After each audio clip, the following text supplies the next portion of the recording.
Physics लड़की। My name is Surabhi Khatri और आज हम स्टार्ट कर रहे हैं क्लास 12 से चैप्टर नंबर फर्स्ट।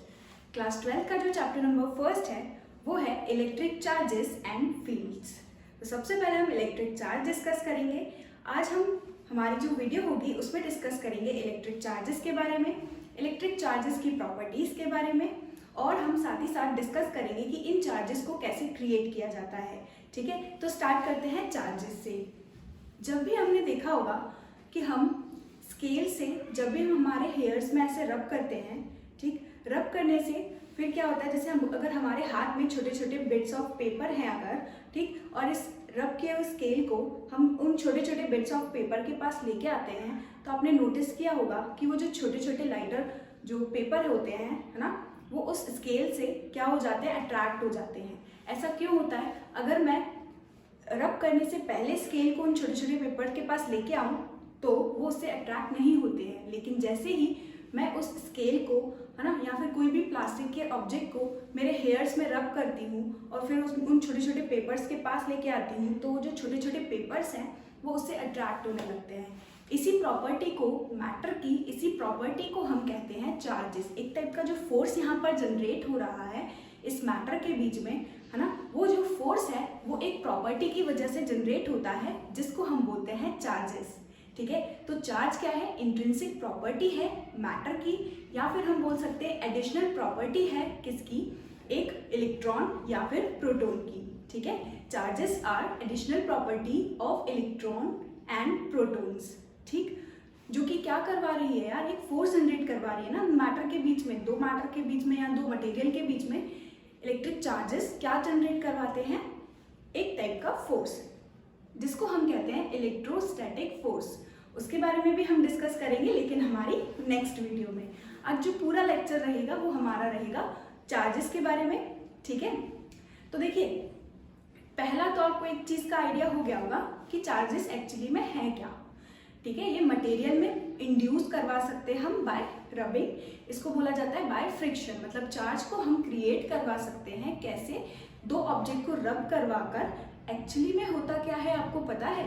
जैसे ही हम स्केल को रब कर रहे हैं हमारे हेयर्स में, तो हमारे हाथ से क्या हो रहा है, जैसे हम रब कर रहे हैं तो हम एक टाइप का वर्क कर रहे हैं, यानी कि हम एक टाइप की एनर्जी प्रोवाइड कर रहे हैं, है ना। हमने क्या किया, स्केल को ऐसे रब किया या फिर एनर्जी प्रोवाइड की। उसकी वजह से जो लूजली बाउंड इलेक्ट्रॉन्स होते हैं या हमारे हेयर्स में या हमारे स्केल में, सपोज कर लेते हैं हमारे हेयर में लूजली बाउंड इलेक्ट्रॉन्स हैं, तो अगर हमारे हेयर में लूजली बाउंड इलेक्ट्रॉन्स हैं तो क्या होगा, जैसे ही मैं एक एनर्जी प्रोवाइड करूंगी मेरे इलेक्ट्रॉन्स को, मेरे जो इलेक्ट्रॉन्स होंगे हेयर के वो निकल के कहाँ पर आ जाएंगे? मेरे स्केल के पास, राइट। सपोज कीजिए ये मेरा स्केल है, इसको मैंने रब किया मेरे हेयर्स में, तो जो हेयर्स में मेरे लूजली बाउंड इलेक्ट्रॉन्स थे वो सारे निकल के कहाँ पर आ गए? इस स्केल पे।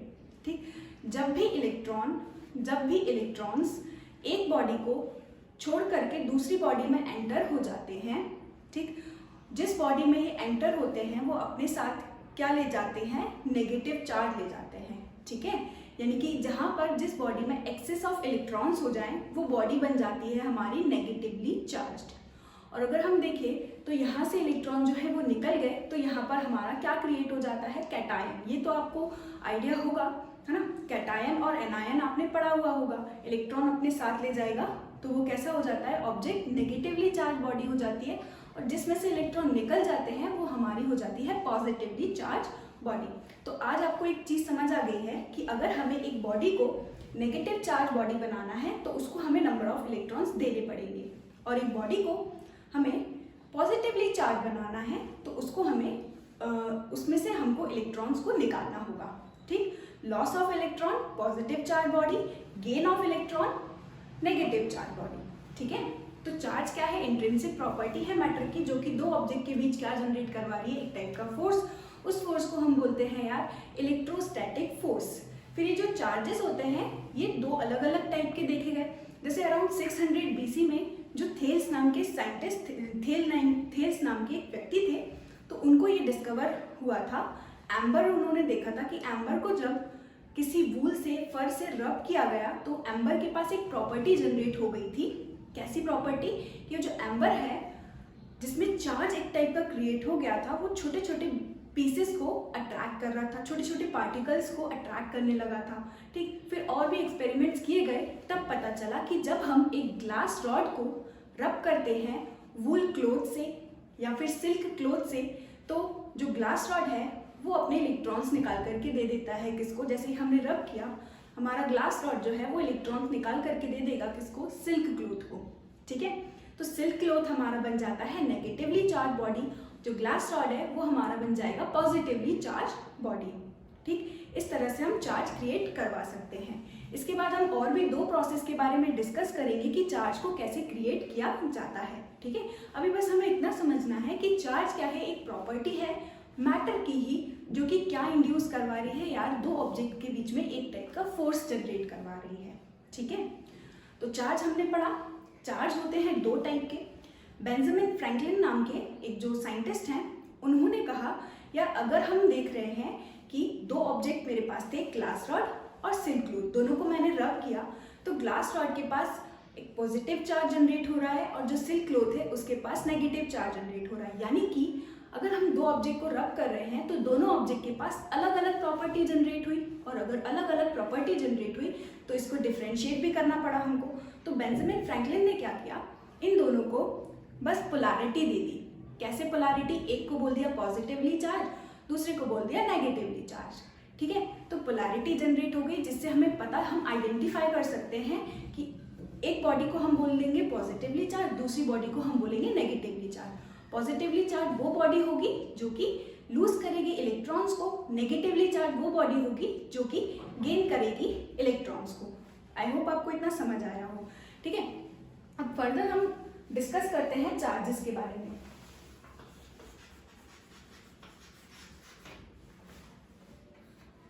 जैसे मैंने बताया चार्जेस क्या है,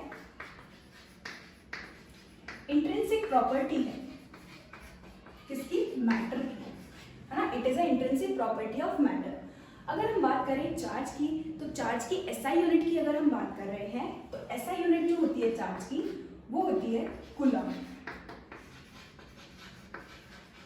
ठीक है, इसको डिनोट किया जाता है कैपिटल सी से। ठीक, उसके बाद अगर हम बात कर रहे हैं सीजीएस यूनिट की, तो सीजीएस यूनिट में हमको दो यूनिट पढ़नी पड़ती हैं। एक होता है ESU, इलेक्ट्रोस्टैटिक यूनिट, जिसको हम बोलते हैं स्टैट कूलम। ठीक, और वन स्टैट कूलम जो होता है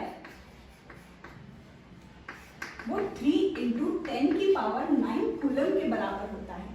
ठीक है, हमने पढ़ा SI unit of charge. Charge की डेफिनेशन हमने पढ़ ली, it is intrinsic property of a matter which generates a type of force, that is electrostatic force. उसके बाद हम डिस्कस कर रहे हैं एसआई यूनिट ऑफ चार्ज। तो एसआई यूनिट ऑफ चार्ज क्या होता है, कूलम, डिनोटेड बाय कैपिटल सी।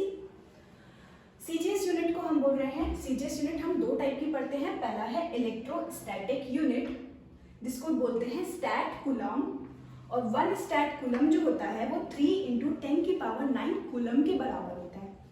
दूसरा हमारा होता है EMU, यानी कि इलेक्ट्रोमैग्नेटिक यूनिट, जो कि होता है हमारा एब कूलम, जो कि होता है हमारा एब कूलम, और 10 कूलम मिलकर बनाते हैं 1 एब कूलम। ठीक है, और अगर मैं इन दोनों के बीच में एक रेशियो निकालूं, यानी कि अगर मैं 1 स्टैट कूलम को 1 एब कूलम से डिवाइड करूं, तो देखिए मुझे क्या मिल रहा है, 1 statcoulomb is equal to 3 × 10⁹ coulomb, and 1 abcoulomb is equal to 10 coulomb. Okay, so यहाँ से हमको क्या मिलेगा, 3 × 10⁸, जो कि होता है हमारा स्पीड ऑफ लाइट। 3 × 10⁸, जो कि होता है हमारा स्पीड ऑफ लाइट। ठीक है, तो ये थे हमारे सीजीएस यूनिट और एसआई यूनिट किसका, कूलम का। और हमने क्या डिस्कस किया कि दो टाइप के चार्जेस होते हैं, एक होता है पॉजिटिव चार्ज और एक होता है नेगेटिव चार्ज। ठीक है, जिसको वो बॉडी जिसमें से इलेक्ट्रॉन्स लूज हो जाएं, है ना, loss of body, loss of electrons, positively charge body.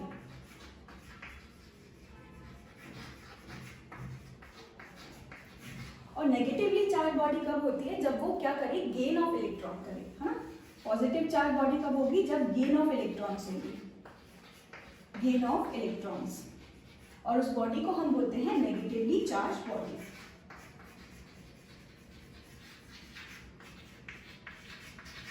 अगर एक बॉडी में इक्वल नंबर ऑफ इलेक्ट्रॉन्स और इक्वल नंबर ऑफ प्रोटॉन्स हो तो हम उस बॉडी को क्या बोलते हैं, उस एटम को क्या बोलते हैं, न्यूट्रल एटम, राइट।